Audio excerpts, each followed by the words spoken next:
Good morning. My name's Doug Cole. Is this working? Yeah. And I'm Diane McAllister with Public Policy Partners. Diane and I have the privilege of representing the system down at the legislature. Sometimes we call it the Puzzle Palace.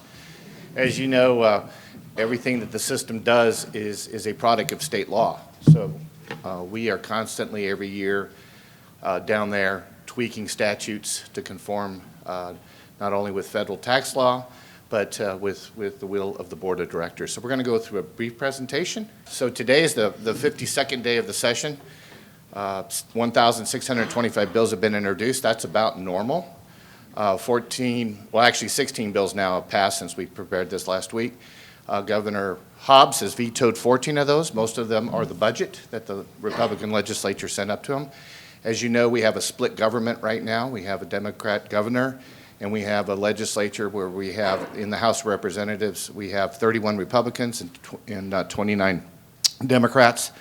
In the Senate, we have 16 Republicans and 14 Democrats. So everyone's kind of getting used to how to work with each other, and it's going to be a while until they figure that out. It's kind of like going to kindergarten. How does everybody work? So the legislature sent the governor a budget, what we called the skinny budget. It was a continuation budget back on February 15th, and she vetoed all of the budget bills, sent a message, and you need to work with me. So she also vetoed a bill that would have eliminated the tax on residential rental properties that all the cities opposed, would have been detrimental to city budgets, which, as you know, the biggest line item in city budgets is public safety funding. Deadline to hear House bills in the House and Senate bills in the Senate was February 17th, and so we are moving forward. So I'm going to turn it over to Diane, who's going to go through our Board of Trustees legislative priorities. So the PSPRS board has a legislative agenda every year. We have 3 bills that are proactive on that agenda. The first of which is Senate Bill 1173, which is our normal administrative bill. We also have 2 others, but like Doug mentioned, the statutes have to be tweaked to conform with federal tax law. Also, our statutes are our governing rules, so anytime there's changes, we have to come and update those at the legislature. It's not just something that can be done by the board without that legislative approval most of the time. There are 5 items in our legislative administrative bill, and they're all pretty technical in nature. A few years ago, we ran a Section 115 trust bill, which allows for employers, if they wanted, to invest funds in a Section 115 trust where they have a little bit more control over how that money is invested instead of investing in just the underlying fund. We had said that those assets would be counted towards the underlying amount in the system. However, the IRS doesn't allow for, or GASB doesn't allow for that, so we had to go in and strike that provision from the statute. Also, last year, there was some work done around the return to work. In order to return to work and be able to draw a pension as well as to be able to get your pay, the IRS requires a bona fide separation of service. That bona fide separation of service is not defined by the IRS and is defined by the state statutes. We had previously had 12 months, but the IRS had allowed for 6 months in other jurisdictions due to needing to have additional workforce with the shortages that were out there. Our statutes were updated to allow for 6 months.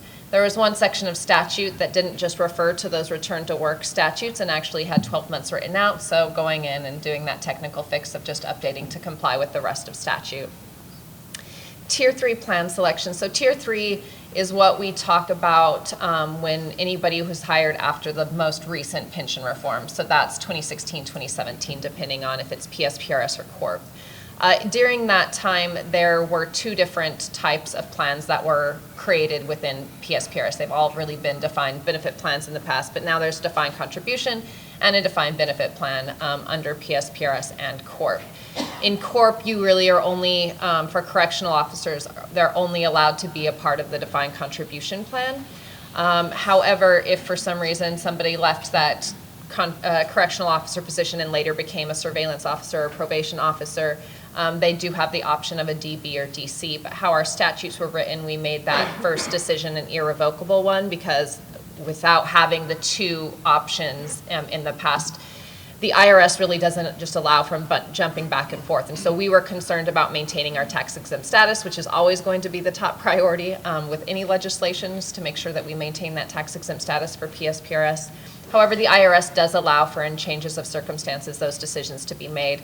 So in that tier 3, they would be able to, if they moved from that correctional officer to a probation or a surveillance officer, they could make that plan selection of entering into the DB or staying in the DC plan. Additionally, in tier 3, when you first get hired and in your first position as a tier 3 employee, you have 90 days to make that selection. However, if you were to then change employers, there's a 90-day window, even though a plan selection isn't being made. And so there's employees that are working those 3 months and not getting credit for those months. And so this subsequent 90-day window would not apply for any future employments. It would just be that initial one. And then in the last one, also dealing with the creation of tier 3, anytime you do a big pension reform, there's always going to be things that come out later that need to be tweaked, things that are overlooked, this being one of them. And all of the other plans of the state, so tier 1s, tier 2, PSPRS, Corp, EORP, all of them, the late contribution interest rate is calculated annually. It's compounded annually. However, they wrote it as compounding daily in tier 3, and so just going and updating that to make sure it complies with the rest of how plans are done. So very technical in nature. Nobody really enjoys listening to it, so I'm sorry, but that's what the bill does. It's pension. Your eyes glaze over a lot when we're talking to legislators. Our second bill deals with that same issue that I was talking about in the administrative bill for the correctional officers, but also applies to all of tier 3. So as I said, we weren't sure if the IRS would allow for those choices and changes of circumstances to be made if somebody were to get new employment or if they had quit and then come back at a later time. That is allowed, and so updating, this bill allows for that update to be for both PSPRS and correctional officers. And so this is if they change employers or they return to work after a bona fide separation of service. We put that in the same terms as what a bona fide separation of service would be for the return to work, but they're not retiring, so it says of no less than 6 months. And then also the same stipulation as we have in our return to work statutes. You can't have a pre-employment agreement, so somebody can't take a 6-month vacation and come back and enter into a different plan. That's not what the IRS allows for or intends to allow for, so we made it clear in our statutes that that wouldn't be allowed. But this would be that same update for all of those members in tier 3. And then the final one is probably the bigger, more in-depth bill that we've been working on for the system and been working with both employee groups as well as employer groups on this bill at the legislature. But when the first pension reform measure was done in 2011, there were many provisions that were put in place. One of those provisions were an increase in the employee contribution rate from the 7.65 to a fluctuating rate of up to 11.65%. And that was to be where it was everybody was helping to pay down the unfunded liability. As most people are aware in this room, that was then challenged, and the Supreme Court overturned a lot of those provisions, including that provision for existing employees. That Supreme Court decision came down in either late 2015, early 2016. And so in 2016, the legislature passed the next pension reform measure. And they then closed what was considered tier 2 at the time and put into the place the 50-50 split that goes for the employee and employer contributions. But what those two acts did was actually create this small number of employees that are having that fluctuating rate that are bearing the burden of paying that unfunded liability that they didn't actually create at that time. So you had intended to have this apply, the legislature, not you, but the legislature had intended this to apply for everyone. It now only applies to about 4,000 employees. It has collected less than a quarter of what was anticipated and contributed less than 1% to the overall funded status of the plan. When they did that, they also said that any monies that were collected from that increase in the employee contribution rate couldn't be taken into consideration when determining what the employer calculation rate was. So there was a maintenance of effort clause that were put into place. And so the money that the employees actually contributed did nothing to offset the cost for the employer. After having worked through with our employee groups and our employer groups and our stakeholder process, this bill reduces that down to 7.65% prospectively. And it also then allows any of that accumulated funds that have been collected for the employees or for the employers to be able to be taken into consideration when calculating that employer calculation rate. This bill actually passed out of the House yesterday. Yeah. It did pass out on a party line vote, but that does not actually show the support of the bill. As Doug mentioned, it's like going back to kindergarten sometimes, looking how to work with one another. It came out yesterday, or the Democratic caucus was made aware of a not written rule, but basically a rule that we all have to comply with, that you have to have a majority of the majority in order for a bill to go to the floor. And that really upset a lot of the Democratic members, being that it's really supposed to be 31, and they have helped get a lot of bills across the finish line of their colleagues, and they were being told that their bills that were moving, which is not that many of them, would have to have at least 16 Republicans on them. So they were voted no on every single bill yesterday. Right, so don't take that this bill has wide support. This is the product of your board of directors, your board of trustees, working together and working with all the employer groups and the employee groups, which this is strongly supported by the league, by the County Supervisors Association, employers, and then plus all the employee groups. So we are optimistic about getting this over the finish line. So just wanted to point out, just because it was a 31-29 vote, that don't take anything from that. It was just, we were caught up in politics yesterday, and that's what happens. And the only thing else that I want to mention is this kind of came about from the board doing a deep dive. The PSPRS was initially created to be an equitable system across the board, and it's supposed to be consistent.